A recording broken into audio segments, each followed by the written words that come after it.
Hi, this is Vicki Abelson, and this is Game Changers, and my guest today is Sam Harris. Sam! Hi, Vicki! You know, Sam, it was almost exactly a year ago that we did this last. Really? Yes, almost exactly. At my house? I was in your house, and Cooper and Danny were gone somewhere. I don't remember where. There was something going on. There was an earthquake. Do you remember? There was an earthquake last year. Let me tell you, anything that's happened previous to the pandemic is just small talk. So I don't remember. Was there an earthquake? Was there a tsunami? Who knows? There was. There was an earthquake the day before we had our show. And we survived. And we survive, and we'll survive this too, right? Tell me we will. Absolutely. Oh my God, yes. We just have to be patient and suck it up. Stop whining. Suck it up. How good are you with patience? I'm not good with patience. I'm good.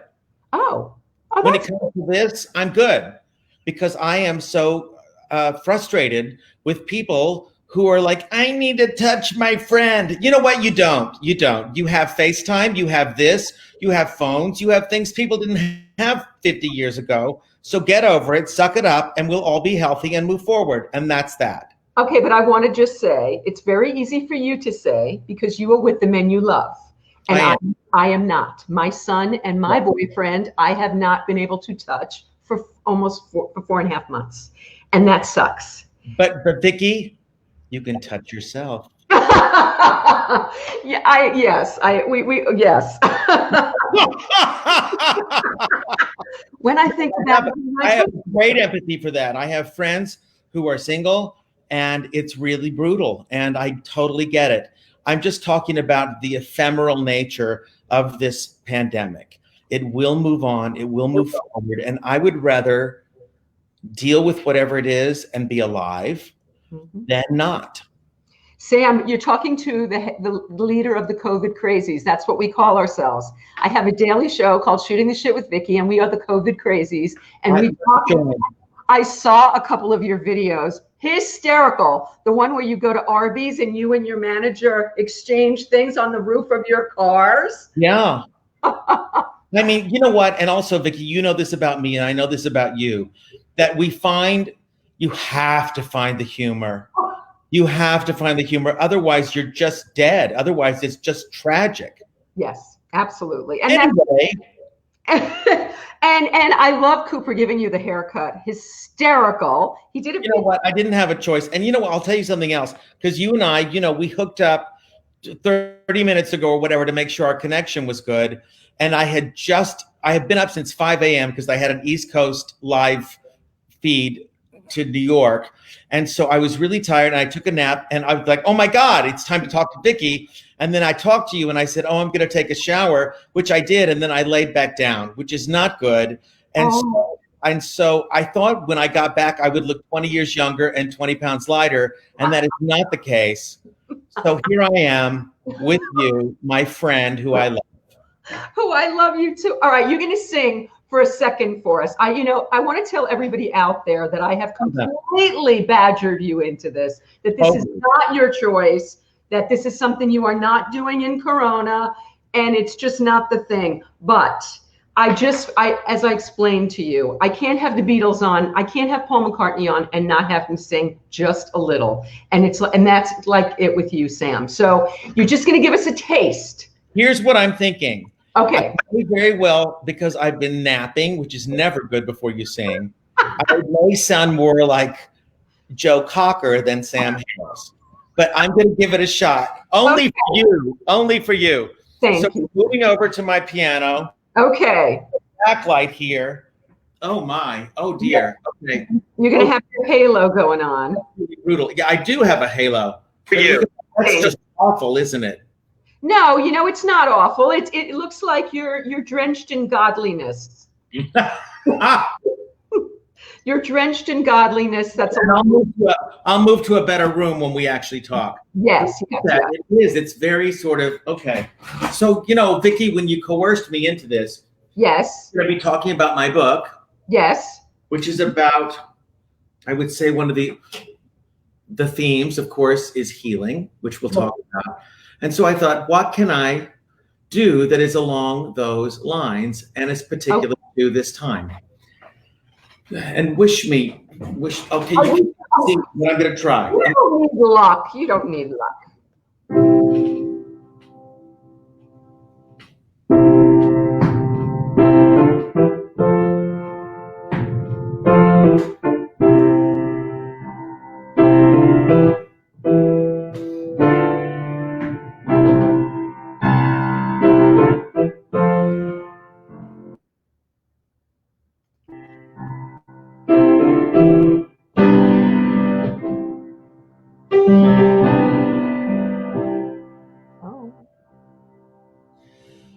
Sometimes in our lives we all have pain. We all have sorrow, but if we are wise, we know that there's always tomorrow. Lean on me when you're not strong, and I'll be your friend. I'll help you carry on. No, it won't be long till I'm gonna need somebody to lean on. Please swallow your pride if I have things you need more of. No one can bear those of your needs that you only and show. You just call on me, brother, when you need a hand. We all need somebody to lean on. I just might have a problem that you understand. We all need somebody to lean on. Lean on me when you're not strong, and I'll be your friend. I'll help you on, 'cause it won't be long till I'm gonna need somebody to lean on. Lean on if you need me. Lean on if you want me. I'll be there in a hurry. Over, you can depend and never worry. Oh, me, you just gotta call me. I got to be somebody to lean on. Oh, Sam, Sam, it's about, first of all, you sounded magnificent, but it's about the soul, and it's about what comes from your heart. And I'm reading the comments of people, and you're moving people. And Carrie is saying how she watched you on Star Search with her mother, and if her mother were here to watch this today, how much it would mean. And this is the kind of stuff. This is the way we connect in Corona. Yeah. It's our Corona connection. So Corona. I'm plugging you into another view. Hold on. Oh my God, I'm schwitzing. You're schwitzing. I'm schwitzing like a chazer. All right, I have to try to figure out how to make us the same size. Right now, I'm like a giant compared to you. How are we going to make ourselves so that we match? It's because are you on a laptop? Yeah, all right, I'm going to go closer. So push it up a little because I'm seeing a lot of your desk. Yeah, but you know why? Because I don't want you to see it. You see this? Because I haven't been to the hairdresser. Vicki, I want to see your face. I don't want to see your glasses. Pick up. I don't have glasses on. Oh, those. Okay. You don't care about your roots. Well, my roots are so horrible. I'm going Monday. I'm going to be the first one. You're not natural blonde? Of course I am, Sam. Look, I have a yarmulke. So I don't have my son is not in my house to do my hair. He went pink in the pandemic. My Good son. for him. Yes, he had pink hair. Not now when. No. Yes, exactly. Not now. Sam, that was so beautiful. Thank you for indulging me. I really appreciate it. I'm glad you coerced me. It's always my pleasure. Oh my God, it felt so good. So I'm really excited, Sam, because we've got you when your book just dropped last week. Just dropped. A baby. The Substance of All Things, which I am reading, and I have to tell you, I could not put it down. It's crazy. It's phenomenal. And I want to read you my favorite line so far. And I don't know if it's the most stupendous line in the book, but I read it, and I'm a writer, and I stopped in my tracks. The other 5 rooms were furnished like a disagreement. Oh my God. I mean, it's genius. It's a simple thing, and it's genius. And here's my other favorite. He told me he didn't want me to miss someone I didn't never know. I knew it was more likely that he was trying not to miss someone he did. Right. Goosebumps even saying it again. Yeah, that's a reference when Theo, the protagonist, the young boy, is explaining to his little sister, who has never met her mother because her mother died in childbirth. And she's saying, why aren't there any pictures of mommy in the house? And she said she asked her dad, and he said because he didn't want her to miss someone she didn't know. And Theo says to himself, I think it's more that he wanted to not miss someone that he did. Yeah. Sam, I want to talk about this book first and at the end, and we're going to talk about other stuff in the middle, but I want to talk about this book now because we're here. I cannot imagine where this came from in you. I know it's an Oklahoma boy, and you're an Oklahoma boy. I am indeed. That. So this is a novel. Your other book was memoir. Right. Where did this come from? When I had been very encouraged to write fiction rather than another memoir, rather than another collection of essays, it was By whom? Pardon me? By whom? And by the president of Galley at Simon & Schuster, and by my editor there. And they brought me into New York to have this conversation, which I was so terrified of. And they were like, you need to be writing fiction. And a lot of the reviewers of Ham had also said, it's weird. I don't want to they had said he has the chops. He needs to be writing fiction. So, but then I had a year of nothing, Vicki. I had a year of no ideas, nothing. It seemed so large because it's one thing to write a memoir, even as transparent and poignant as that may have been at times. And it's another thing to take on something that is it's so many words, there are so many words. Hold it up so people can see the cover. Well, this is my galley, so it says may not sell, but that's the thing. We love it. I love it.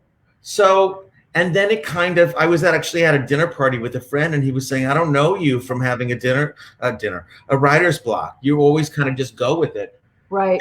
And he started asking me questions, like interviewing me about my life and my childhood. And all of a sudden, this thing sort of came together based on a couple of stories of my own personal life.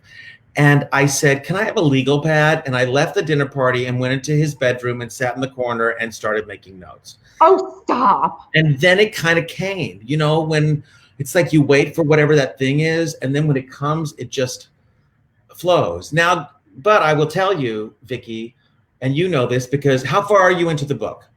I'm 150 pages in. Okay, and it's what? I'm a little less than half. Okay, it's like 370. Right. So, but this concept, right, for those of you who haven't read, which is probably everyone because it just dropped. Right. The book goes from 1968 in rural Oklahoma to present time with the same character. So when as a child, 12-year-old boy, and then as an adult. And the adult is a therapist. And so these stories go back and forth between young Theo and older Theo, who was a therapist. And that second story did not exist when I wrote the first one. I first wrote Theo, only young Theo. Wow. And my editor said, what happens to Theo? What happened? And he was doing it to sort of inform my work about the first story. Right. It actually went bing, bing, bing. And then I thought of this woman character, which we'll talk about.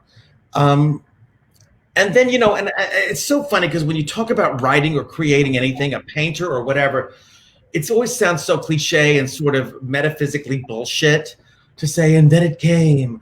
But the truth is, you start writing the characters and the characters write you. And when I was writing, I knew a basic concept of things, but I had no idea what was going to happen. And I was writing to find out what was going to happen. I did the same thing in my fictionalized memoir, and I was writing the truth, and I still didn't know where I was going to go or what story I was going to tell next. Exactly. But they say write what you know, and so how much of this is informed by people that you know? How much of you is in there? Because I can feel you. Oh, honey, let me shut my doors because my dogs are barking, and it's either shut the door or kill them. Hold on.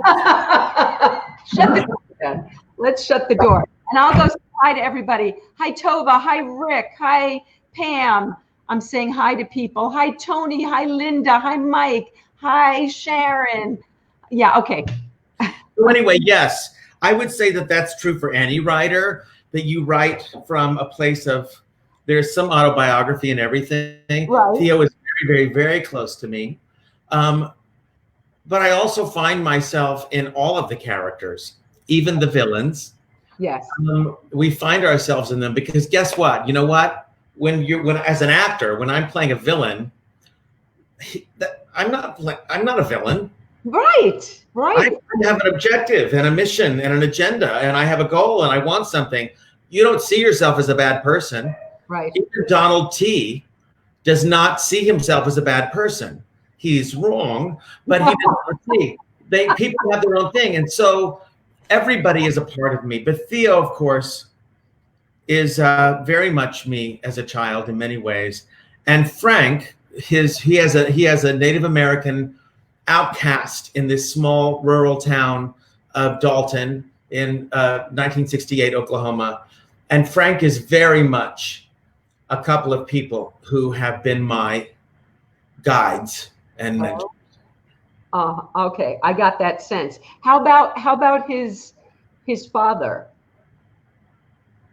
Not so much. Ooh. My father. Now, in the book, the father has a. Okay, I'm gonna just tell you guys. The prologue explains that there is a car accident, which you learn later takes his pregnant mother's life. And his father, and Theo, the protagonist, is disfigured in that accident, and he doesn't have full use of his hands. His hands, he can't use in the right way, but he learns he has to give. I've been trying to picture what that looks like. I'm sorry to interrupt you. I'll tell you. Okay. It says that it's as if he's holding a grapefruit when his hands are relaxed. So it's like this. It's like claws. Okay. And he can do certain things, but he is clearly visually deformed, crippled. Yeah. So the father is also injured in this accident. You asked me about my father and that father. While my real father did not have any physical afflictions, he was very hot and cold, and he could turn on a dime. Mm-hmm. And this father can try to be his better self, but his injury always reminds him of what he thinks is his responsibility for this accident, and it takes him from 0 to 100 very, very quickly. So I think that I'm in touch with all those things. The specifics are different, but the feelings are the same. Does that make sense? It totally makes sense. Okay, now I know you can give away the other huge part of this story because it's in the beginning. It might even be in your prologue. I'm not sure, but I think it is. Maybe. What? The fact that his hands are special.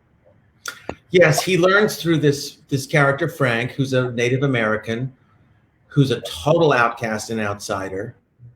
And he's one of these sort of mythical characters from the town of like, he'll kill you. Don't go on his property. He'll kill you. He's, this dangerous, dangerous man. And Theo has this unlikely encounter with him. And it is through Frank that Theo learns that he has the capacity to heal through these mangled hands. And it is first it's a baby bird, and then it goes on to people. And ultimately, Theo, this is Bible Belt 1968, and ultimately Theo is cast out by the church. All right, wait, don't tell us too much about what happens. I don't want to tell too much, but I just want to say that this story of this child with this gift becomes epic. And honey, Vicki, you haven't even gotten to where this is going to go. It gets very, very large, very large. And characters who you think you love right now make little turns. So Sam, where did this aspect of the story, how did this come to you, this aspect of healing? What brought it? Was it just like God-given? Did it just hit you, or did you channel it? Did you choose it? Did it choose you? What happened? I would say that on a basic level, Theo is an outsider, a misfit, as was I. And Theo has this gift, which makes him more than different. It makes him special rather than just being different.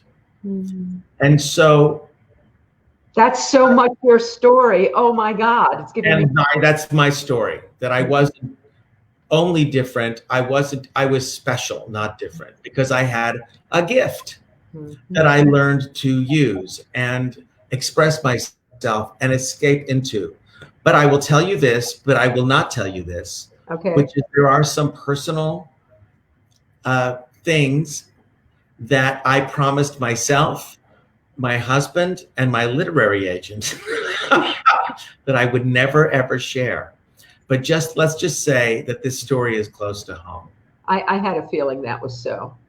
So the healing gift is a metaphor for your gift of voice. I suppose. I mean, I hate to even think of it as a metaphor, because this is a very straightforward. It's very real for him. It's very real, and I think that all of us, no matter how jaded and grounded we are, I like to think that all of us believe in the possibility, at the very least, of the power of human touch. Okay, which goes back to where we started this conversation, and you were saying, okay, all you babies, stop whining about the fact that you can't touch. But let me tell you something, Sam. It's a big deal. They did studies on babies, and they took away their food, and another set of babies, they took away human touch. And the babies survived longer without food than they did without human touch. I understand. I believe that. Essential. And so for someone like me, 4 months. So my boyfriend bought human-sized body bags, plastic bags, and I get inside the body bag so that I can hug my son and my boyfriend. That's how important it is. It is. And as you know from the book, this other story of Theo as an adult with this woman who is unnamed, who's in therapy, and she has an actual. Now, remember, I started writing this 4 years ago. This was way pre-COVID.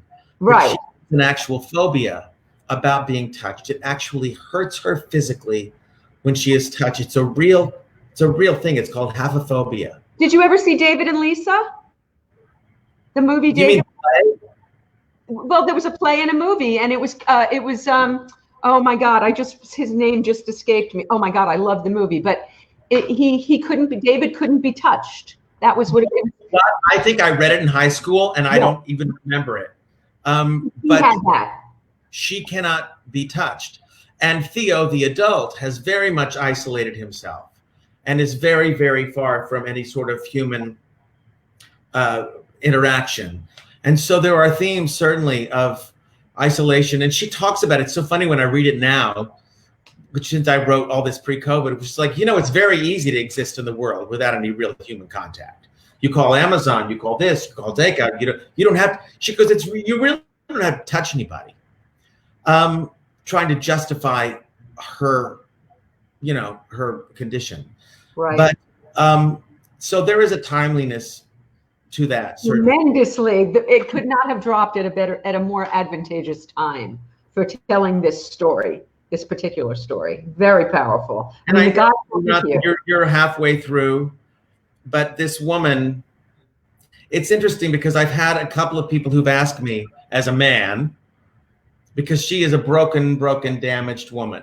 Mm-hmm. But you know what, Vicki? She is not, there's no self-pity in her. She is not, oh my God, she is actually, to a dangerous degree, defiant. She goes, I just want to get it done. She does not lend herself to being any kind of a victim, but she has supremely been victimized to a harrowing degree. Mm-hmm. And so some people have said, like, you're a man. How did you write this? And it was scary for me because as a man, there are certain things, because we're talking about sexual abuse. I'm not giving too much up. That, how dare I? How could I possibly know? But I don't know. It's like, I just knew her and I found her. I certainly did talk to people and women to make sure that I was in the right direction and that it reflected some of this, because I didn't want this woman's experience to be typical. I wanted to bring it. Her thing is really messed up. Because it's not like, I was locked in the basement for 6 years and I was fed through a straw and then he raped me. It's not like that. It's much more complicated and much more confusing for her. So anyway, I did ask women. I did talk to women and asked them to read passages, and a couple of women who had that kind of experience themselves. So when I finally had this, this last edit, I felt comfortable and confident that I have depicted this to the greatest degree that I can. She's 100% believable, empathetic. I never feel like I'm hearing her through a man's voice. Good. And someone who has written many men through my experience, I think there's something about channeling, like if you just get into your mind and you replay a conversation, even one that didn't happen, but you just really get into those two people having a conversation, and you get real, and you don't try to write to be pretty, and you don't try to write for effect. You just have a real conversation, and that's what you did. Very much. Thank you. And you know what? The great joy of, I think, writing something that feels like it's, I was saying, is sort of where it's going to take you. Mm-hmm. And I know you totally get this, because I know you and your personality and your belief and your philosophy. And so it may sound corny to somebody else, but sometimes I would write so furiously, and I'm a really fast typer. Mm-hmm. And I would write, and then I would read it later and think, I don't remember writing that. I didn't know that happened. That's what happened? Because it just kind of goes. And I'm not saying it's any like, oh my God, I'm channeling gods. It's not that. It's just when you're in your thing and the character starts to write themselves, and it's such a joyous, painful experience. There are a lot of quite a few writers that watch this, and I wanted to ask you just about process, because you said that you wrote the whole story first, just the first part, and then you incorporated. Now, I did something like this in my edit of my book. My book weaves through time, and it goes back and forth in time. Right. So when you wrote the second part, did you write it in a linear fashion, or did you stick it in as you were writing? Well, how did you do it? What did you do? I wrote it in a linear fashion. Okay. Because I had written the first part, I knew, okay, I'm going to tell the audience here. It is through this adult Theo's work as a therapist with this woman that he has the courage to revisit the summer that haunts him, that changed his life, and thought he had irreparably been damaged by this incident. It really changed him.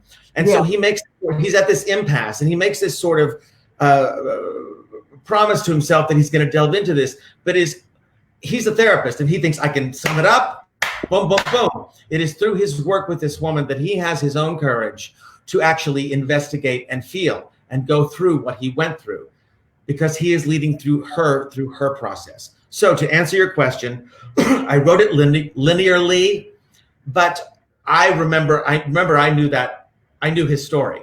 Right. So it came as a way to interweave, but also then re-inform the first story. It made the first story richer. But there was a point, Vicki, I will admit, that my dining room table was filled with tiny little pieces of paper, like a puzzle piece. That went, no, this goes here. No, this relates to this. No, I need to rewrite this.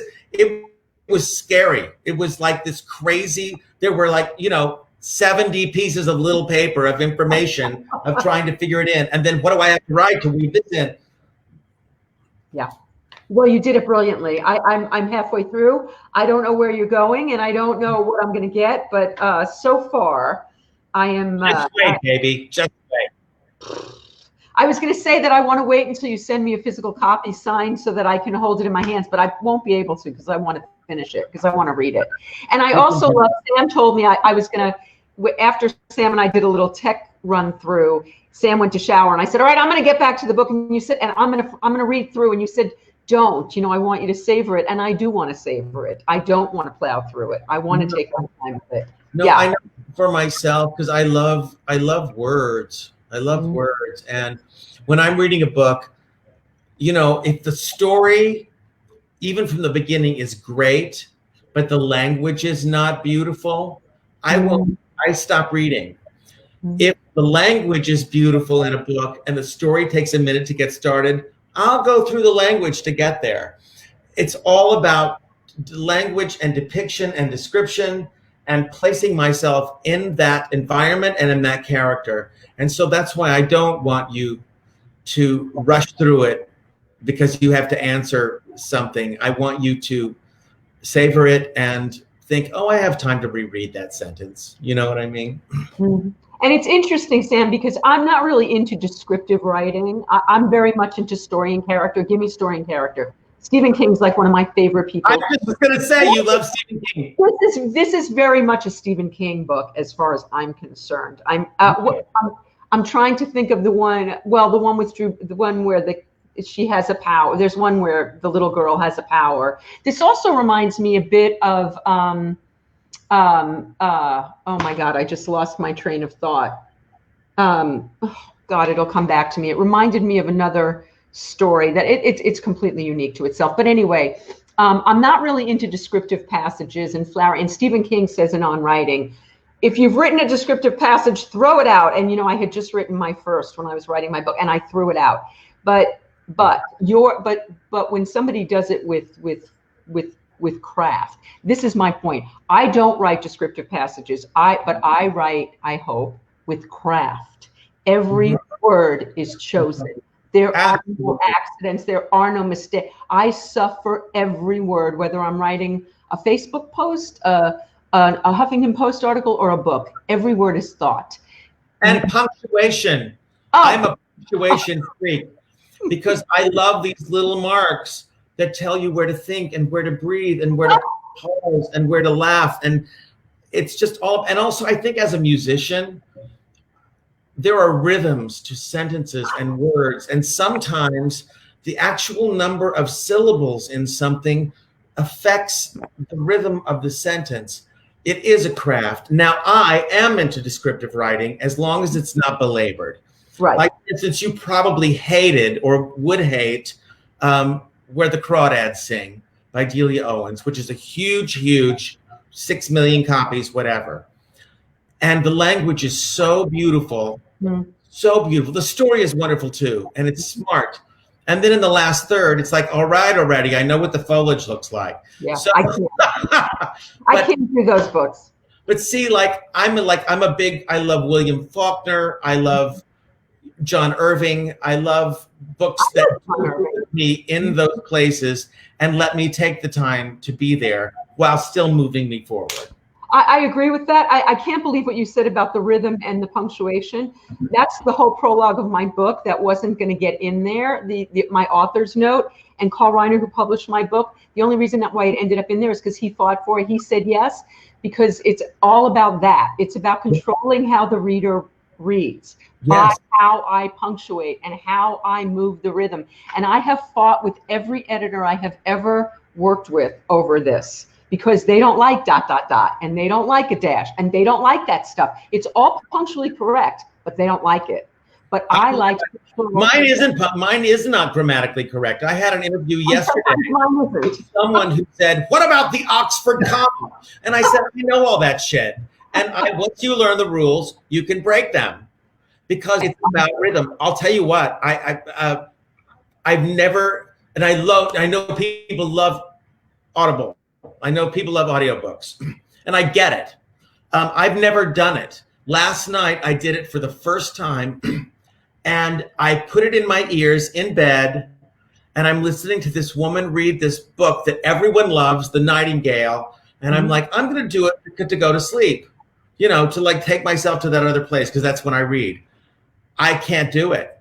I can't do it. I need to have my own experience reading that book and looking at those words and how they affect me and create my rhythm for how I read.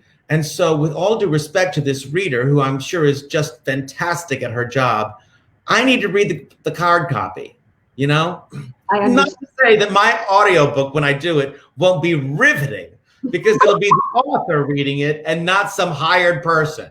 I did my own, and I did mine for Ham. I did mine. Well, I'd still prefer people to hold the book in their hand and have their own experience. They have my experience when they. But that's because you wrote it, though, Vicki. You're the author, so you know the rhythm of it. In this case, someone was hired to read these. I don't know. It was different for me. Anyway. Yeah, I don't like that either. So, Sam, so I see that you just sold a television show. What the hell is going on with this? Oh my God, I'm so exhausted. With your life. I sold a show called The Astounding Fall and Rise of Lydia Feldman to E1 Entertainment and Mark Gordon, who is the producer of Grey's Anatomy and Ray Donovan and like all these marvelous television shows. And it's really funny. And it's about this agent who has been in a coma. She was like a Sue Mangers, like hard ass 1980s and 90s, completely politically incorrect, brash. Is this Linda? Huh? Is this Linda? Linda who? Linda, oh my God, Lavin. Is this Linda Lavin's character? No. You mean, could she play this? Well, she's doing a character now on Instagram that is kind of. I haven't seen it. I don't know anything about it. Okay. Anyway, no, I play her. Oh my God. Not with the. Her name is Lydia Feldman, and she's always smoking or vaping, and she's completely politically incorrect. And this is not drag. It's not any of that. I just play her. Anyway, so now she's been in this coma. She comes back from this power agent, and now the whole culture has changed. The PC has changed. Most of her clients are dead, mostly from suicide. And she's got Heath Ledger and Philip Seymour Hoffman, Whitney Houston. Anyway, so here's what happened, though. So here we are. We're rolling, getting ready to go, and then COVID hits. So now we have retooled it for COVID. I just did a whole new treatment in which I called friends of mine who are celebrities and did Zoom calls between Lydia and them, because now we're trying to do this interim, because who knows when really things are going to come back. So that COVID stopped it in its tracks. But you know me, I'm a scrapper, and everybody's excited. So we're doing this sort of interim version to then get to series. So are you going to put it on the internet in the meantime? No. It'll be on TV, even though it's. Well, yes, now we're retooling. So all the plans that were initially set for a season have been changed and postponed, and now we're doing this version to get us there. So, it's all up in the air, Vicki. It's all crazy right now. I love that you're pushing through, though, and I love that you're continuing and not being stopped by it, because so many people are just stopped in their tracks. You can't be. Life throws you a curve. And Ham, my movie of Ham, we have a distributor now, and it's like all these three things. You know how everything goes like this, right? Where it's like, oh my God, nothing is happening. Right now, between the book being dropped and Lydia being retooled and going, and Ham now having a distributor, which I believe Ham will be on the air by the end of the year. So how is that going to happen? Is it going to be? It would be streaming. It would be streaming on a major streaming service. I was at the premiere. I know. And I know firsthand how wonderful it is. Yes. So it'll be streaming. So that's something you can do during COVID, clearly. Yeah, these are all projects that, I'm doing at the same time. It's so funny because, and this, because the book it's not a CD, it's not a sitcom that somebody did the premiere episode. This is a book. It takes people time to read. I'm a good reader, and I read constantly. Yes. I can still take a week to get through a book, right? I can still read it at night or when I have time. Right. And so the book, dropped on July 1st. So people started to receive it the 3rd, the 4th, the 5th. Here we are, the 8th. We're already getting these beautiful, beautiful customer reviews, really beautiful, like that touch my heart because it's my baby. But the thing is, I will admit, I'm on there every day. Did somebody else like me? Did somebody like my book? Did somebody else like my book? I can't help it.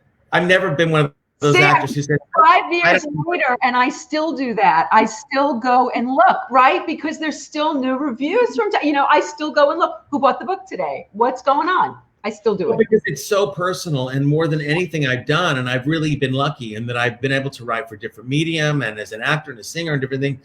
And the substance of all things is the most personal work I've ever done. It's definitely my best writing. The writing is magnificent. Okay, since we're here, did you pick out a couple pages to read to us? Oh, yes. This is a perfect time. Let's do that. Okay, this is hard, isn't it? Right, to choose something? It is hard. I'm going to read you the prologue. Okay, that's perfect. Right?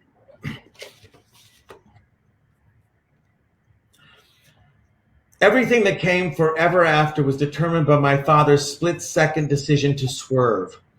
Only a moment before it happened, there had been a kind of affectionate silliness and anxious laughter, his half hiccuping and hers tinkling and soft and nervous.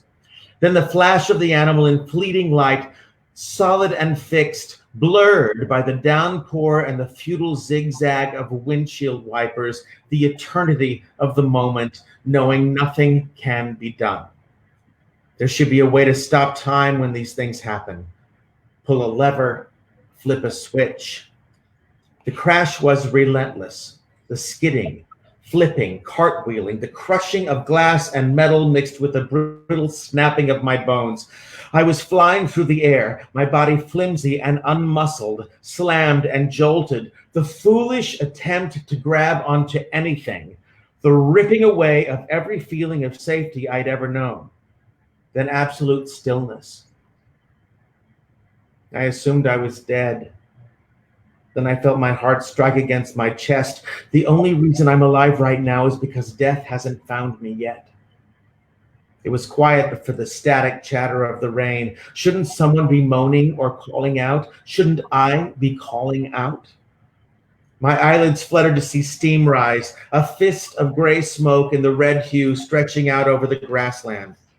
A constellation of shattered glass glistened across the dashboard in the moonlight. Then a sudden spewing, a hissing of air, something trying to escape. I have to escape. I tried to pull myself up, but my hands were numb, limp. Just as I began to sense the sweat that covered me, I felt a pull at my foot. Then a hand, a cold hand, wrapping around my ankle, fingernails cutting into me. I heard short gusts of breath, and I felt her swollen belly beneath me. How can she be under me? Theo, are you okay? I don't know. Can you get out? I don't know. George. Nothing. Help me, Theo. I don't know how. Try. You can do it, honey. You're my big boy. Try. A low, aching pulse spread through my useless wrists, and I climbed up with my elbows and twisted my body sideways and over her so that I could crawl through the broken window snagged by the frame of jagged glass. I fell to the muddy ground with a thud and lay there a minute, 10 minutes, 20. The metallic taste of blood thickened in my mouth like a rancid paste. At some point, I have to move. Can you walk? I think so. Run, Theo, she said. Run and get help. The baby's coming. That's the first part of the prologue. First of all, I don't like audiobooks. I'm getting your audiobook. I wanted to read the second. It's only another page of the second part of the prologue. Should I do it? Yes, but I just want to tell you, I'm having my own experience now because I'm reading it first. Then I want to have your experience because that reading was spectacular. I have goosebumps down my arms. It was spectacular, Sam. I love it. Okay, go ahead. Give us another page. Yes. Page and a half. Okay, yes. So right after that, where she says the baby's coming. As an adult, I've learned to take my painful memories and put them in a box alongside old photographs and forgotten keepsakes, tucked away on a high shelf and out of reach. It's not that there's any point in remembering, again, any of it. Things happen, I know that. I've become expert at it. I can look at the facts, compartmentalize, assess, accept, and move on. The misfortune of that November night in 1961 is safely locked away, only rarely peeking out in sepia tones. There was no way to know that night was just a prelude to the summer 6 years later that would change everything once more. I thought that I'd put that behind me as well. What other choice was there if one is to live a full life and a contented life? But now, these decades later, I find myself at an insurmountable impasse, unfulfilled and discontent, and I am there again. It's the last thing I need now, these recollections, hovering, loitering, hanging on me in fragments like a movie out of sequence, always in color. These cunning thoughts creep into my head like rampant vines, and I want to put them back in the box where they belong, but they no longer fit. And so, with some mishmash of apprehension and determination, I decided to open it fully and write it all down.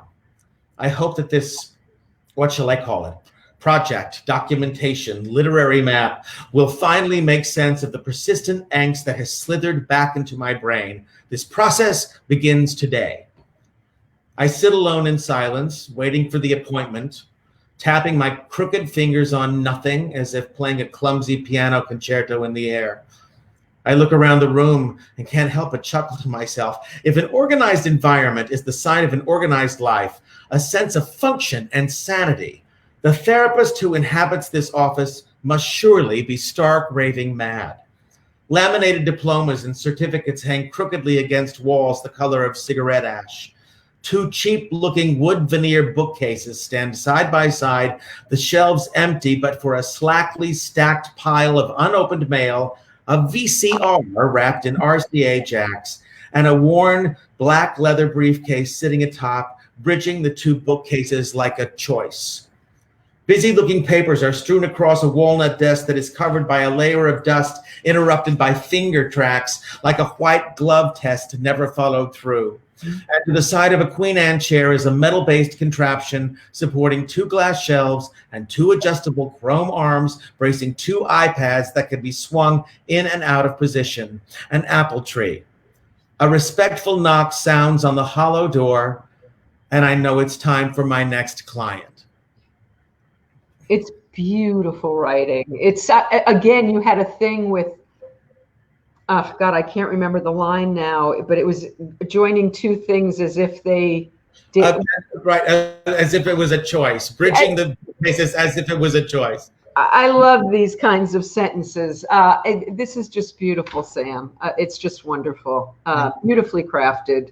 And I can't wait for you, as my friend, to get to the third act.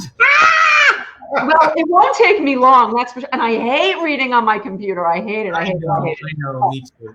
You know, there's nothing like. I don't mind my Kindle. I'm learning to use my Kindle more. I'm learning. I'm tactile. I like it in my hands. Right. I don't mind the Kindle. Reading on my computer, not easy for me. Yeah, I have to. I have the PDF. I don't have it. Yeah, I know. I'm sorry. So, no, that's okay. I mean, I'm grateful to be reading it. I'm happy to be reading it. So there's that. But what an experience. So, oh boy. Well,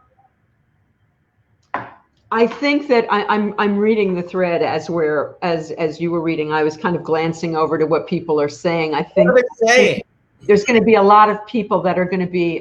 Should we read some comments? People, if you have questions for Sam, now would be a good time to ask them. I'm just going to go back and read some of the stuff people have been saying till now. Yes, Tova, you can get Sam's book on Amazon, and the link is in my description of this show, and it will be in the post promotion. Hi, all things Amazon.com. There you go. Sam. And it'll be I'll be giving the link on this show thread afterwards, and it's in the promo thing. I just had to look up a pic that I took with Sam at Women Who Write several years ago. He's so nice and so talented. Let's see. Oh, wait, I'm trying to find, people are just hi. Everybody's saying hello. Somebody's saying, please just one. Oh, Keir Dullea played David. Thank you. In David and Lisa, it was Keir Dullea. Well, I had such a crush on him, even though he was very nuts. But I liked nuts guys. That was my thing. Tova says, I just bought the book. Yay! Firestarter was the Stephen King one that I was trying to think of the young girl. And by the way, the other one that it reminds me of, not in the character, but in the situation with Frank, it reminds me a little teeny bit of The Shining with Danny and his relationship with Scatman Crothers, whatever his character's name is, right? He has this guy who brings out the shine in him, and he's not a castaway, but he's not the same kind of. They're different. But Frank is an outcast. He's Native American. He lives in a trailer outside of town. He's ostracized by the town. They're rumors of him having killed a soldier. He's that mysterious character that you don't go into their yard because they will kill you. Right. And the first time that Theo meets him, it's because he's been chased by bullies after church, of course. And he's been chased by bullies, and he seeks refuge and climbs a tree because he didn't have anywhere else to go. And he climbs this tree with his clawed hands. And Frank comes out and shoots a gun and tells the motherfucker kids to get away. And Theo is afraid he's going to be killed. And the man he fills his bandana with ice to help Theo's ankle something happens that Frank recognizes. Oh my, he has this gift. But Frank, even though he's this mentor and this wise man, he says things in it that are about situations and tragedies even in our lives, and about whether we let them define us or inform us, and about doing your part, and what happens after is not your business. He brings all these things to Theo because Theo is 12 years old and he has the burden of this gift. But Frank is no perfection either. And you will see, Vicki, as you go on, Frank has the stuff that he's not said yes to, the things that he doesn't necessarily always practice what he preaches. Because guess what, honey? It ain't black and white. There's a line near the end of the book that says, nothing is good and bad, nothing is black and white. Everything is gray, like fog, and fog is hard to see through. Ooh. Wow. Because none of us, you can't do it. We all live in the middle. Did you have a Frank in your life? Yes. I had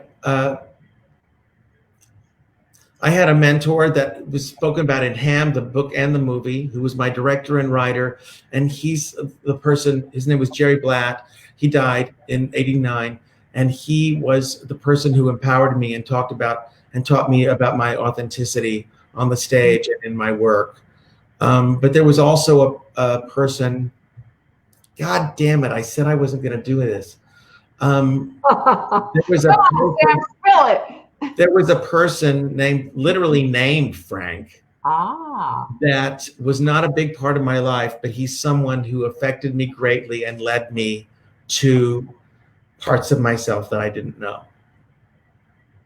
That's all I can say. Okay. I feel like the first guy you just referenced was a character in Ham. Yes? Yes, he was. Yeah, very much. Yes. Okay. So I get that. Frank is a mystery. Maybe. I'm feeling that there's a little awareness inside of me that's brewing. I don't know what it's about. Adam Chester is saying something. He said, "Oh no, I loved Sam and he hated me." Do you know Adam Chester? He's the surrogate Elton John. He does Elton at rehearsals, and he readies the band for Elton. He's amazing. Why did he say I don't like him? I don't know. He said, "I was hired to play a celebrity party years ago. No one told me who it was for. Big secret. Got there, and an hour in, Liza Minnelli walks in with Sam. I was thrilled but shocked because I didn't know how to play any show tunes or anything Liza would have liked. I think Sam threw up. I felt terrible. Never got to apologize to him or the host, but I was told bupkis." Do you remember that? I threw up. I didn't throw up. What does that mean? I don't know. I think he just means that you thought it was horrible. Did you remember? Well, first of all, I can tell you, Chester, his name is? Adam Chester.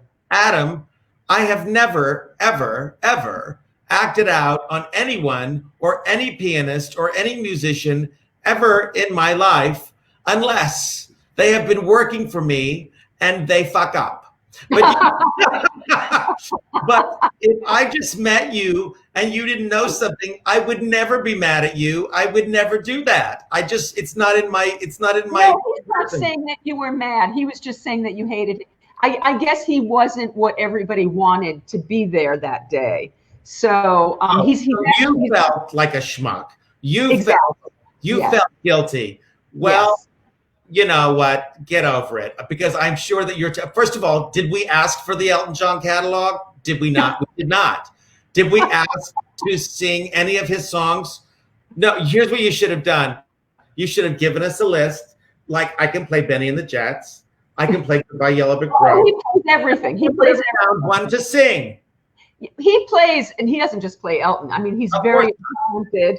He has a thing called Quarantella, that he did these whole concerts every Saturday outside to raise money for charity during the quarantine. He's a wonderful musician and has done wonderful things. And if you met him now, you would adore him, and you would be great friends. I bet I adored him then. I'm sure you did. I'm sure this is his own mishigas.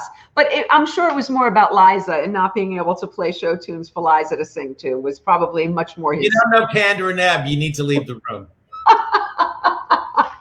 So let's talk about Liza. Let's talk about you have some incredible friends. You've had some incredible relationships. Is it surreal for you that you've gotten to live this life surrounded by people that were once heroes that have become beloved friends and part of your life? And as a little boy in Oklahoma, was the dream to be part of this? Well, I'll tell you, I feel fortunate that I've never been as impressed with my contemporaries as I have been with the people who inspired and informed me.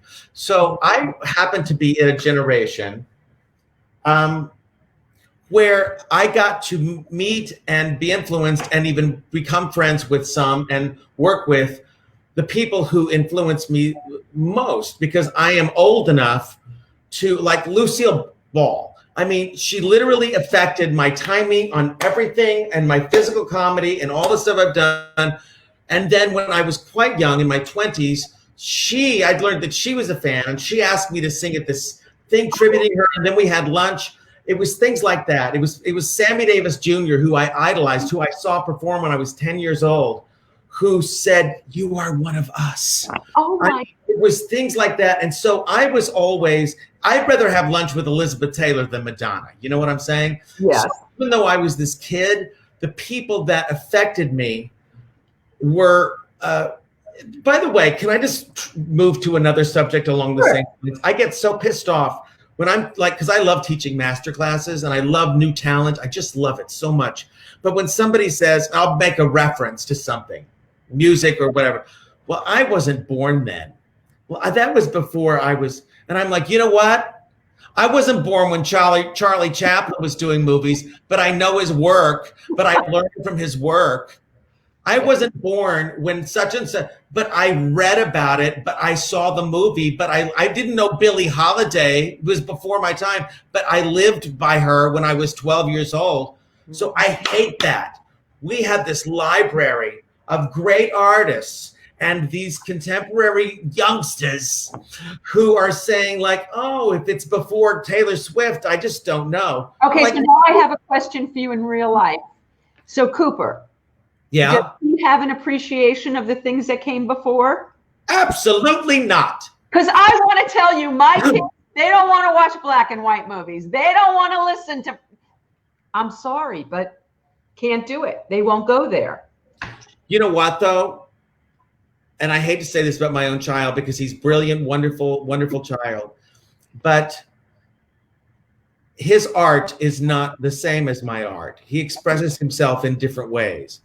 I'm talking about the people who perceive themselves as artists, writers, actors, musicians, and do not do their homework and are not interested in the past. My kid is like this great, he's smart, he's funny. You know what? He doesn't know those things. He's only 12, but he knows who, I mean, I have shown him early he does know I Love Lucy. He does know physical comedy. He does know a dryness. I mean, yes, he would rather watch, you know, Tammy with Melissa McCarthy than, you know, whatever, some 40s movie that I loved. See, that was me. I was the anomaly. My husband always says that to me. He said, "You're the freak, Sam. You're the anomaly." Because more of us were freaks back in the day, though. I mean, because when I was a kid, I watched movies from the 40s and, you know, yeah, we watched old stuff. I don't know why, but we did. Well, maybe because the only thing on television was on Saturdays. $1 million movie. Was like, you know, Meet Me in St. Louis. It was maybe there wasn't much. By the way, Adam Chester says he feels better already, and he said he just purchased 20 copies of your book. 20? And he asked if you would, maybe you'll do his next Quarantella. I tell him to contact me through you, and we'll figure out what that is. I think that's really lovely, though. Thank you, Adam. I apologize if healing is happening even as we healing is happening. Throw in a little Theo. A little Theo. So okay, so let's talk about Ham a little bit. Well, wait, before we get to Ham, we have to talk about Star Search for a moment. For people that haven't seen other interviews with you, that are new to you somehow, that they're new to this planet. I don't know, they're 5 years old. I don't know. So you're a little kid in Oklahoma. You have a dream. You're a boy with a dream. You're watching these classic. Who were your musical heroes when you were a boy? Well, like I said, Billie Holiday. Yeah. People thought I was insane. I mean, not people. I didn't even tell anybody. Sammy Davis Jr. I would sit in my room and listen to these records and just weep. And, you know, I was very dramatic. But it was but it was also just because I found, here's the weird thing, other than Aretha Franklin, who I worshiped, most of the people that I loved were not great vocalists. They were great storytellers. And that's what I hope to, that's how I perceive myself. Yes, I happen to have been fortunate to have been given a muscular gift where I can sing the notes I hear in my head. Right. But can you give us an example of somebody who's a great storyteller, but not necessarily a great singer? Tom Waits. Oh, okay. Edith Piaf. Interesting. Billie Holiday. Yes, she moves you from her voice, but she's got 6 good notes. Really? You know what I mean? Her is a great singer. Wow. She's a great singer because she moves you. God bless the child. Yeah, there's nothing really, you know, I'm talking about like raw. But what about like Frank? Because Frank is probably, he's like the greatest interpreter of song of anybody I've ever heard. Now, I don't think about his instrument. I mean, I love his instrument. His instrument was smooth and beautiful and wonderful. I'll be honest. I feel like he's the greatest. He had the greatest phrasing I've ever heard. Absolutely. And he never made me cry. Really? Never made me cry. I mean, look, okay, let's go to the obvious. Judy Garland. Now, it's the typical gay thing. But when I was 2 years old, 3 years old, her show was on TV. And my mother tells that when she was on and singing, I would get very upset if anyone spoke or moved during that. I related to her at 3. Now, is that because I'm gay? Maybe. But it's also because there is a cry. I mean, I'll tell you something. Singing is not easy for me. It's not easy for me. How so? It's very hard for me to get on stage. I am terrified every single time.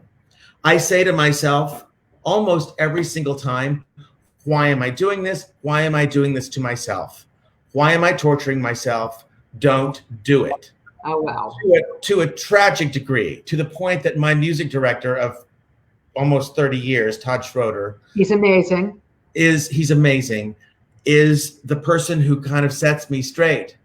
It is so horrifying to me. And I've been doing this a very, very long time. Yes. When I step on the stage, I have a great time and I'm full of joy. Getting me there is very hard. And I think it's less about my fear of hitting the note than it is about knowing. I've never thought this before. You do this to me. Because I think it's knowing what I'm going to have to do to feel that I did my job, which is go to places I don't necessarily want to go to, relive things I don't necessarily want to relive. And I think that's terrifying for me. Now, once I'm there, I have no problem. I'm totally transparent on stage. My husband always says, if I want to know what's going on in your life, I'll come see one of your shows. Because I don't share things in my real life. But I really just think I realized that I'm less afraid of whether I'm going to be able to do it than what I have to do. I don't phone shit in, you know what I mean? No, you do not. Okay, so now since this is the case that I don't know that I knew this before, how the hell did you get yourself to do Star Search? That seems like it would be the most terrifying thing. Well, darling, when we're 22 years old, ignorance is bliss. Of course I was terrified. Oh my God. But there is a moxie and also remember that I didn't know, I was a no one. I was a nobody. I didn't have anything to live up to. So when that started happening and you know, I had been doing it for 4 or 5 weeks before it ever aired because we were taping in advance. So then I started to feel this crazy response and then it just empowered me. I mean, yes. By the time you got to the final, you were already a national sensation. Yes. Yes. So yes, there was pressure because it was a competition. Right. But it was also, remember that this is a kid who was like, at the time, I was playing this little theater, 50-seat theater on Santa Monica Boulevard called Theater. And I was doing my show called Out of Control with 3 backup singers called the International Pancakes. And we had this, I had a following and different publications have written about this crazy kid with a following. But I'm so driven and so I used to drive around parking lots of grocery stores and sing out my window so people could hear me. So I was, you know what I mean? It's different when you're 22 and 18 or 16. Yeah. And so when this happened, as much as it was scary, remember that all of a sudden I was getting the platform, the stage, to say, here I am, listen to me. So that completely overrode any kind of fear I had. So how, Sam, so you win Star Search, how in those next moments did your life change? How did it take you to Broadway? How did things progress from Star Search? What happened there? And what was the time frame of your life transforming?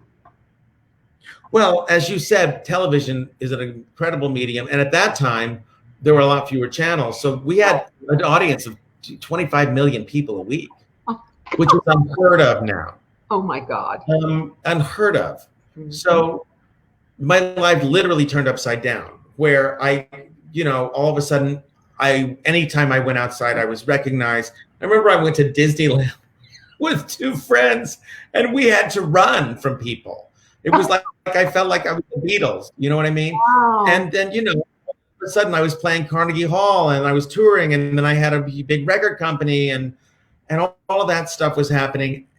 And it was thrilling and it was scary because, any young person who achieves some sort of fame early will tell you, they don't teach you the business. They don't teach you how to deal with it. So I had a few people who reminded me that I was still a schmuck like I was before and to not get too full of myself. And then I also was very, very, had a lot of bravado about what my terms were. And I think I benefited and suffered for that. And then years went on. I was doing this. I was playing that. Then Broadway. I love the theater. I'm really a theater person. Yeah. I love being in the studio. I love writing songs. I love creating. But give me a rehearsal hall, a stage, and Daddy's home. Yeah, I get it. Some people often say to me, what do you prefer? Do you prefer hosting, writing? What is? But I feel like they all feed each other. Like you can't take one out of the other. Like you're always the writer, you're always the artist, you're always the performer. No matter what you're doing, all of those things are there. Sort of, right? When I've been asked that, and this is the truth, what do you like most? Do you like writing? Do you like acting? Do you like singing? Do you like directing? And I'm like, whatever I'm doing at the time is what I like most. Whatever I'm doing, if I'm writing, that's all I want to be. And when I say a rehearsal hall, Vicki, I could live in a rehearsal hall. Wow. Nothing would make me happier than to just keep working and failing and trying and experimenting. And I prefer that to the actual show. Although then that becomes a different kind of rehearsal because you're still trying to make it better and I don't think I've ever had a performance that I thought, oh, that was it. Wait a minute, but you don't have the audience there. Isn't that the rush from the audience part of the for comedy, for sure. And I do a lot of comedy, as you know, and that is a relationship. But I guess just exploring, building things, whether I'm in a show and I'm dealing with other company members, just experimenting and the freedom to fail, I mean, I think that's also, I think, something that's changed in our culture too. I think there are a lot less I went to every freaking dump and dive, nasty little club to discover who I was and who my persona was and how I sang. And now these people are watching American Idol and The Voice and the whatever and the Who and the Ha, and they think, oh, if I sing in my shower. No, you have to find yourself. You have to fail. You have to be there before you get to that kind of national platform. The reason that came together for me at that time in my life is because I did know who I was. I did know what my persona was. I did know even how funky and messed up as it was, how I looked. And I did know I did have a repertoire. And then the timing of that came in. I think success comes from craft and timing meeting at the same place. Meanwhile, there are people who've done it far better than I in many, many different ways. And so it's an individual route. How your parents, let's talk about when you were a kid and you had your mother saw you having this response watching Judy Garland on TV. Did they encourage you? Were they behind you? Did they want you to do something else? What was that like for you? They encouraged me. Your voice cracked when you went there, by the way. I'm just telling you. They encouraged me. My father was a musician. He was a band director, so he loved music. My mother was a frustrated actress, never professionally, but just loved it and loved literature. And so they encouraged it. But my father, it was a bit of a double-edged sword because my father was so afraid of me being a sissy that when he saw me through at 3 and 4 years old, dancing and singing and performing, and there are some Super 8 movies, silent movies of him looking at me with such that. Oh. Meanwhile, he's somebody who did when he finally got it, when he thought that he encouraged it, but it was tricky. There was the thing, the thing my father's told. My father died last August, so we're coming up on a year. But he used to tell this story because I was kind of a star in my little tiny town in Oklahoma, right? Sure. I was the sissy boy, but I had talent. And I created things and I wrote them and I choreographed them and I starred in them and I did basically what I'm doing now, except now I get to do with professionals. Sometimes I think that I'm like, wow, I'm still making shit up. Anyway, when I was 15 years old, he drove me to Dallas for this audition. And it was hundreds of people and in this hotel lobby or ballroom. And they were loud, and the dancers had their legs up on the walls, and everybody. And then people are performing at the front of this ballroom with the table out, with all the producers and everything behind. And because it was sort of an event for this many people, the local news crews were there. So I'm sitting there, and I'm hearing people talk, doing other auditions, and I'm like, So it was my turn. I'm 15 years old. And I went up to the pianist and I took my sheet music and I said, I'm going to change this. I'm going to start here on this big note and you follow me here and whatever. So I changed my arrangement at the last minute and I went up and I sang. And the room became quiet and everybody stopped and everybody watched. And then when I finished, the local news crews rushed down. And my father said, that's the moment I knew that it wasn't just that that I was your dad and I thought you were talented in your little town. He said, that's the moment I knew. Oh, goosebumps. So that was sweet. Boy, we were innocent then, weren't we, dear? Oh my, that's a beautiful story. So Sam, just for fun and for shits and giggles, favorite things that have happened to you along the way that happened to you because of your celebrity, that like hanging out with Liza Minnelli, like can you give us like a highlight or two of things that have happened in your life that I know it's a spur of the moment, maybe nothing will come to mind and that's okay if nothing does, but something that thrilled you that you got to do because of your station? Like, did you ever walk into a party and go, is this really happening? Am I really here? Oh, well, that's a thing. I was at a concert. I was going to see Patti LaBelle in New York City. And when I walked in to the theater, and all of a sudden there was all this applause. And I'm like, what happened? What am I missing? What am I missing? And I realized that it was for me. I think that was right after Star Search. So that was one of those things. And I was seeing Patti LaBelle, whose arrangement of Over the Rainbow I had fairly ripped off. So that was kind of wonderful. I think my husband, Danny, always says you underestimate the respect that people have for you. Because I think I'm still, and maybe you're this way too, I'm still that little kid who's trying to drive around in the parking lot and say, listen to me. I still am that little kid driving around the parking lot. This will always be a part of us. And so I think that, and he always says that, he said, you know, when we'll go somewhere and somebody whom I've loved or admired says, oh, I'm a fan, or I loved this and such. And I go, what? Me? Who? What? Yeah, really?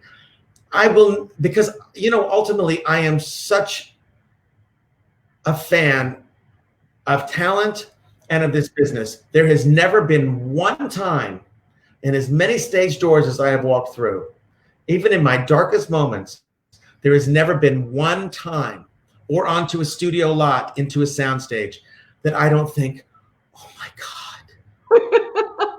Yeah. When I'm playing a Broadway stage and I think about who's been on those boards, when I walk into a soundstage at whatever, at Warner Brothers, and I think, oh my God, this is where Betty Davis shot, you know, Waited Till Dark, whatever. She wasn't even in that. Yes, I am such a fan of talent and creation that, you know, it can't be me. You know what I mean? It's like, I'm honored to be in the room. You know what I mean? Biggest thrills of people that you've met that knew who you were. Like, did you ever get, I'm sure you have, been surprised by somebody coming up to you and telling you that they're a fan, like somebody you're a fan of? Whitney Houston was a big fan. Oh, we God. did this thing together, and she was gushy. And I was blown away by that because I adored her so much. I told you about Lucille Ball. That blew me away. Sammy Davis sang that. I'm trying to think of, I'm talking about old guard. Right. That was a friend of mine, and I would go to his house and I would meet people like Betty Davis. And that's the things that struck my heart when she would say, this was post-stroke, you know, what she, you know, I'm trying to think of, these are things when I was really young because I was so bowled over. One time I was doing this show, this benefit show, and Shirley MacLaine was on the bill and she was in the wings, and I did whatever my song was, and I came off and she physically pushed me back onto the stage. Get back out there. Wow.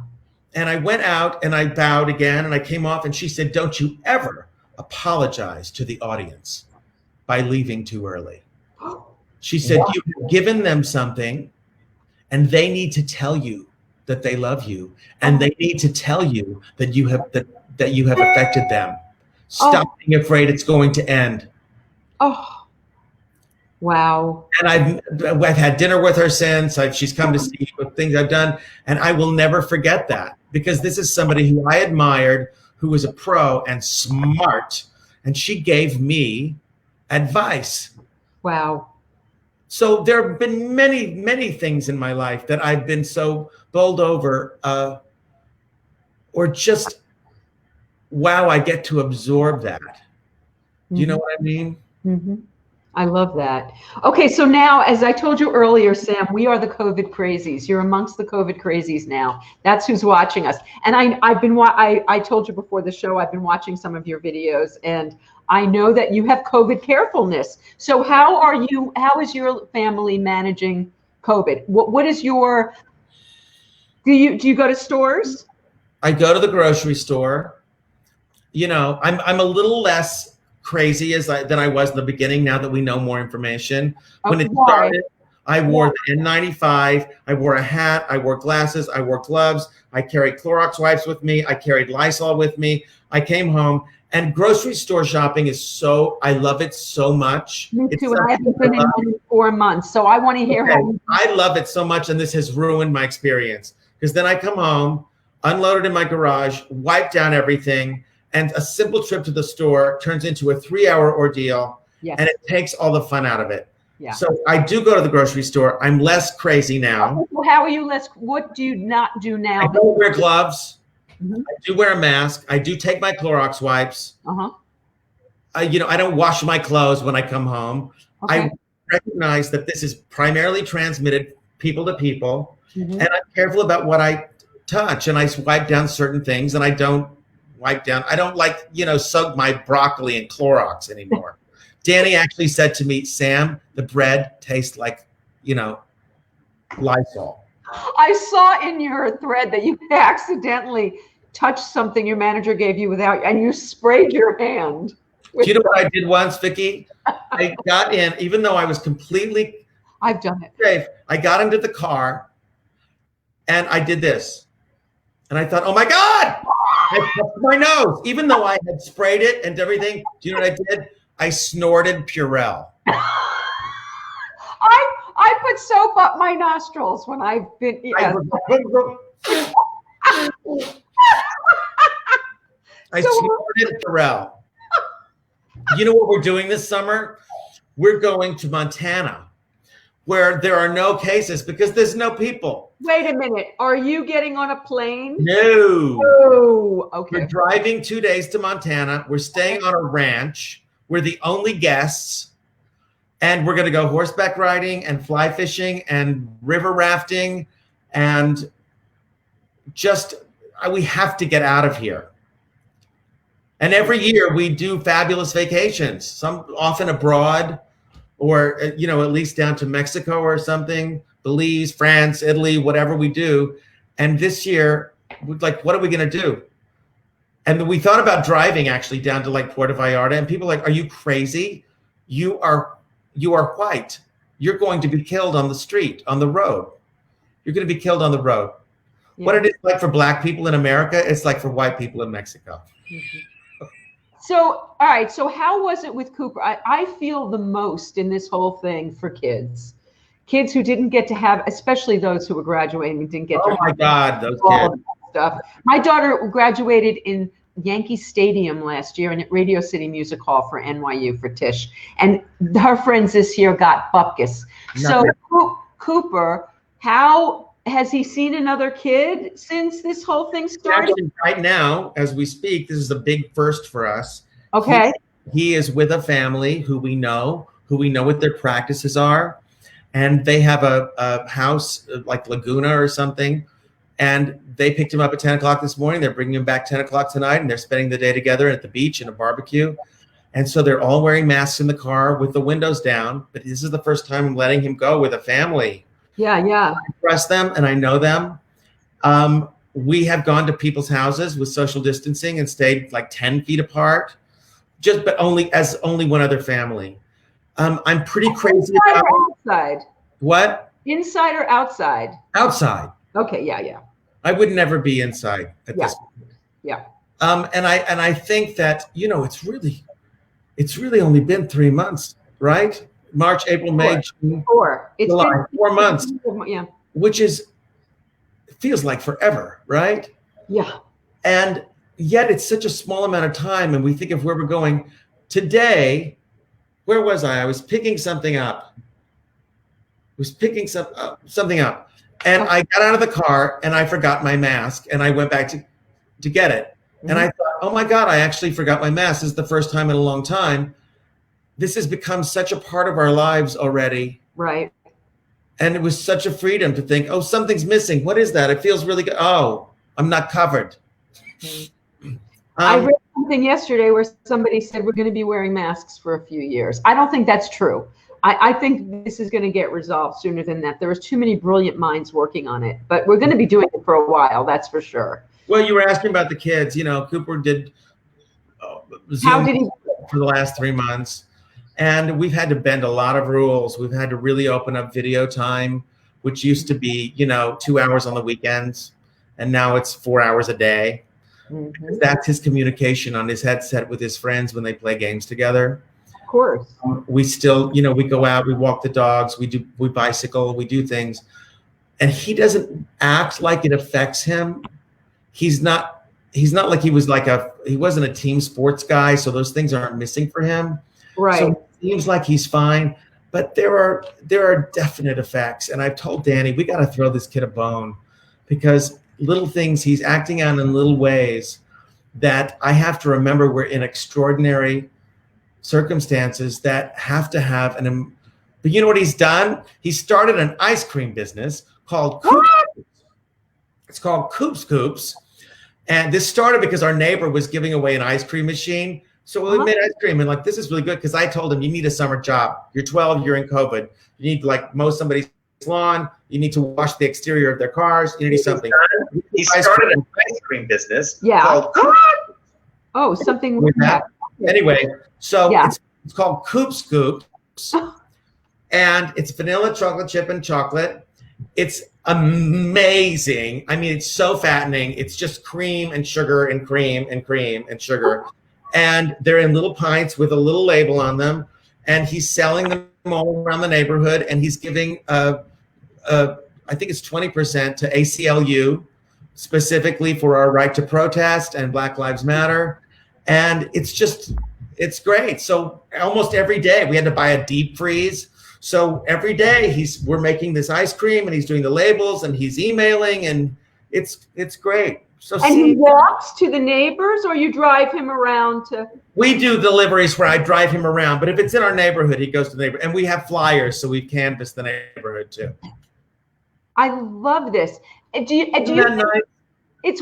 beautiful. Do you think that he got the education that he would have gotten had he been in the classroom? Do you think he lost something? No. Yes. What? I think he did. Mm-hmm. I think he did. I think that you can't. Okay. Danny goes on. His business is, he's to travel 3-4 days a week. Now he's home, but he's on Zoom 8 a.m. to 4 p.m. every day. It's so exhausting because you're doing this right now. I'm not looking at you. I glance into you once in a while, but I'm looking at a green dot. So we have some sense of connection, right? And I'm looking at you. I'm not looking at the dot. I should be. I'm looking at you. When I'm talking to you, when you're talking, I'm looking at you. When I'm talking, I'm looking at the dot. Right. So I should be. But I look at you and all your beads, and your rings, I love your rings. I always love your rings. Anyway, there's no way that a 12-year-old or 11-year-old or 10-year-old or 14-year-old can sit at a computer from 8:30 in the morning until 1:30 or 2 o'clock in the afternoon and absorb information without any energy, without any participation. He raises his hand. There's only 15 people in his class. So, but there's just no way. Yeah. Yes, he has suffered. And there's no freaking way there's going to be school in the fall. And if there is. All right. I was just listening to that on MSNBC right before we went on because the idiot in chief is saying there will be. And he's demanding that there will be. And one of my kids' teachers did this impassioned plea on Facebook today because she has underlying conditions. She's got 3 children that are in the school system. She's got a husband in the school system. She's got a mother-in-law in the school system, and she is terrified if they make them go back to school. She could die. She will be at risk. She can't do it. What pisses me off, Vicki, is these arguments that you hear them. Laura, whatever her name is, that horrible woman on Fox, Laura Ingraham, who's saying they're children. They have strong immune systems. Even if they get it, I'm like, it's not about the children. Anybody who knows that it's a petri dish and you bring it home and then everyone's dead. So here's a good friend of mine sent me a text today, said that their private school sent them a notice saying they're starting at the end of August. I'm like, are you kidding? He said, I don't know what to do. And I just wrote, no, period. No. Okay, so someone else. Treatment for a vaccine. I am not putting my child in a public place indoors. You can't speak with a mask and be heard. You can't eat. What are they supposed to do for lunch? Eat. Somebody was saying on MSNBC earlier, or CNN, whatever it was, that they got a paper in the mail today with 3 choices. Yes, my child will attend real classes. My child will do a combination of virtual and real. My child will only do virtual. Now, I don't know where his child goes to school, but he was given a choice. They get to sign off, and they were picking choice B, virtual and real. I would assume you would choose choice C, virtual only. You know what? I never say never because it's just July. I have a couple of months. If in Cooper School, yeah, who's having to choose now? Well, thankfully we haven't had to add. They've surveyed us. Cooper School is a small school. It's private. There's only 30 kids in the entire 7th grade that he's going. So if they did the half and half, what they would do is they do like half of them 1 week Zoom and then half of it, Right. But here's the thing. I just don't see how it can work. I don't see, and also I would never fault a teacher for saying, I'm not going there. Mm-hmm. So here's the deal. If they give us these choices, I hope they let us choose, because I don't want my child to suffer because we're trying to make prudent, life-defining decisions. This was a public school teacher, so I don't know that she's going to get a choice. It's not fair. Fire her? Well, this is the thing. This is not fair. You cannot force people to endanger their lives. That's right, especially if they have personal circumstances. Absolutely. Or are compromised in any way. You know what? That's not going to happen, Vicki. Your friend's going to be fine, because talk about a lawsuit. Mm-hmm. That's like saying, I have to, I'm going to make you eat peanut butter, even though you're going to go into anaphylactic shock. Exactly. So Sam, before we go, tell me, what are some things that, all right, you are with the people that you love, and that does make your situation, more palatable. How do you feed your soul in COVID? You can't, you do still go to the grocery store, but that's not a fun experience anymore. What is fun for you in this? How are you filling your soul and having joy and having a sense of normalcy? Well, I'm fortunate that I have 3 projects going on at the same time that I am invested in and I get to work on. Mm-hmm. I'm fortunate in that I get to be with people that I love. Mm-hmm. I love cooking. I have gained 20 pounds, by the way. I've gained 20 pounds. I love cooking, so I get to feed my. You cooked more?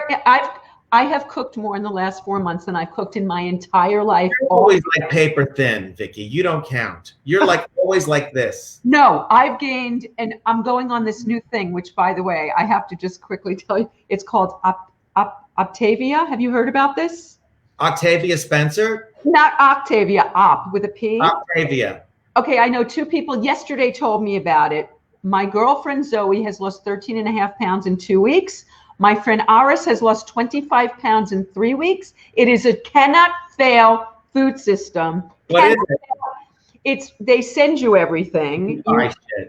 You buy shit, but it is like it is the thing that everybody is swearing by, that you cannot fail. You cannot fail. And what better time than COVID, when we can't go to restaurants, than to eat what they're sending? You're gonna send me a link, right? So I'm gonna do it. Until I use the food I just got from Whole Foods, I have to eat. There's no fruits. There's a lot of things. So are you going to send me the information? I'm sending. Okay. I'm going to do it. Yeah, that's what I'm doing. I'm cooking and eating. I don't know. We're getting through. And I'll tell you this, you're going to think that I'm a horrible person because I've done this. I have friends who are single, who've had no physical contact, but I walk with them. We walk in Griffith Park, and we walk 6 feet apart, and we face forward. And at the end of those walks, they look that way, I look this way, and we hug each other. Thank you for doing that. This is going to make me cry. The first time, I hadn't been touched in 3 months. And my boyfriend and I met, and he was like, I just want to hug you. I just want to hug you. And we did you face this way. He wanted me to get in his car. No, you face this way. And we did that hug. But then it was too scary for me. So literally we got the full body, and we make out with a thing. And they all talk to me. He just bought an air mattress for my deck so that we can go out there and we can fool around in plastic and lay down and roll around with each other, because it's impossible. Thank you for hugging people that need a hug. Thank you. Yeah, I need it too. Okay, I'm sharing something with you. Yes. Who is this? This is Kevin. Kevin. New edition. You asked me what we've done during COVID. Yes. He turned 12 in April. He's been wanting a pug puppy. We already have another dog. And so this has been the joy of our life. Because it's crazy. Look at this. Look at I mean, what could be wrong except that there's dog shit all over the house. But he has brought us so much joy. You've heard, like, all the rescue centers are empty now because everybody's gotten dogs and cats. Shut the fuck up. Anyway, we're going on like almost what? Well, I was just going to say we have to wrap. We've been talking forever. I could talk to you forever. But I could talk to you forever, and I hope people, nobody's going to watch this whole thing. But anyway, people that have been with us the entire time. I adore you. I adore you. I'm grateful for you. We will get through this. And something that I know about you is you are always, always reinventing. You are always finding ways to express yourself and put love and goodness into the world and create a sense of communication that reaches out to people. You never, ever stop. You do everything. And I am your friend. And I am grateful that we were able to talk about my book with you because I know how valuable literature is to you as a writer and as a human being. So thank you. Sam, thank you so much. I cannot wait to end this so that I can go back and get back into your book, which is I am going to be doing tonight. Thank you so much. I adore you. I wish you the #1 New York Times bestseller that you deserve. I hope everything wonderful happens. I can't wait to watch your show. You'll keep me abreast so I can keep everyone informed. And you'll call me when you're finished with the book because I want to hear. Absolutely. And I'll send you the link for the diet. All right. I love you. Thank you. Bye, everybody. Bye, everybody. See you soon.